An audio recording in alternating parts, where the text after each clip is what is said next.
for capitalism to work, you need a bad guy or some bad guys. So we have our list of bad guys. Well, not me, because I'm on your side, people. Kind people. I am on your side. It's this racism thing about the Hispanics who are actually helping our economy when things are going good. You know, I mean, the corporations, they find some mechanical means to make farming better and more efficient. But then they come down into Mexico with the free trade agreement, the NAFTA, and they these machines that they've developed, these efficient means of doing farming, are the profits go to the corporate people and the shareholders, and all the people are left without jobs. So they come here, and then they have nowhere to go. It's kind of like the homeless people. You know, you don't pay somebody enough to live in the houses that you're making money off of to make this competition thing instead of having housing be a right, a human right. And then when it blows up in your face, you want me to lower my lifestyle, and you want me to work harder and more hours and have my wife working and watch. And then for things that I do need, I have to borrow on credit. It's a great plan for a couple people on the top. Those corporations like Walmart that find a way with all these human resources to get them to work for not even enough to eat all throughout the world. To take these IMF and World Bank loans and this is in exchange for all of their natural resources and their human resources and leave them in debt until they have a revolution. They have a revolution, they get the democracy that we want to spread around the world. And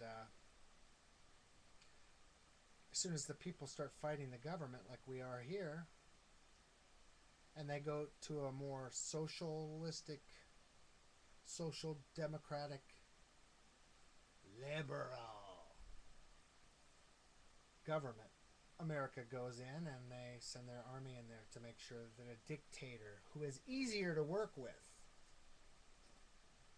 is installed by the CIA. The same CIA that drops drugs in our poor neighborhoods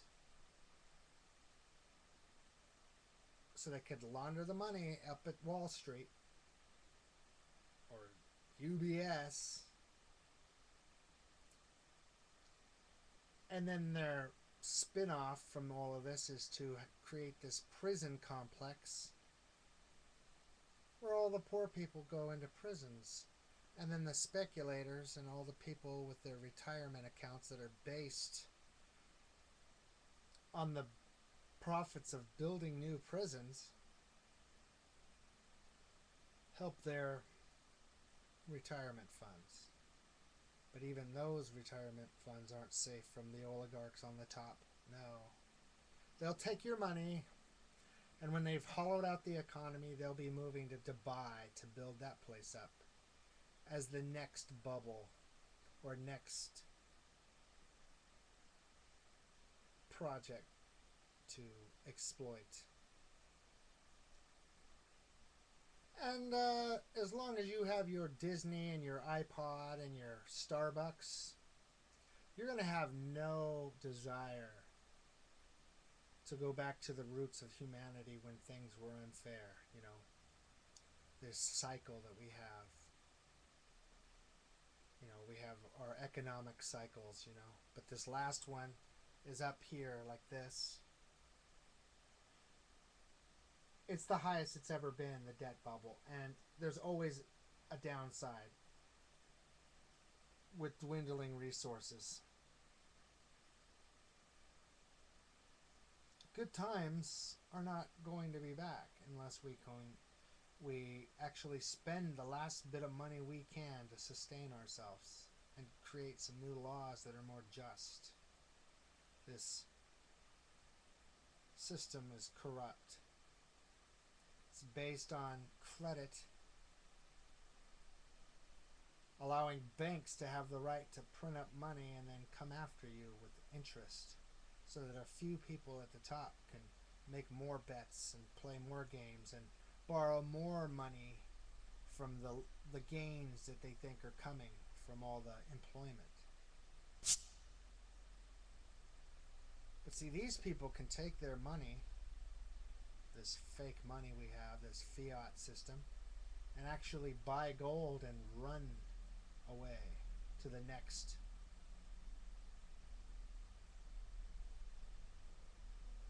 idea that they have about exploiting and being self-serving and greedy. They'll be going to China to get in on some of the manufacturing that we've all sent there, because our politicians are all working for corporations that try to find the cheapest workers. But see, there's a limit. I mean, once you're done with China, where are you going to go? It's pretty much dead. But we do have that pipeline going all the way down into Pakistan. That's probably why we're in Pakistan right now. It's this whole Taliban versus nuclear weapons and all this. Not a problem. Don't tell me it is. I'm not fearful. I'm more afraid to be in traffic with all these yuppies and these conservatives that are just greedy. I mean, if we were going to be attacked on land by a bunch of people who live in a cave in Afghanistan, I think that we might just take up some arms and kick them out. So I'm not afraid of these so-called terrorists. It's a big waste of money to put into the NSA, spying on its own people to make sure that we're not educated about, you know, what's really going on.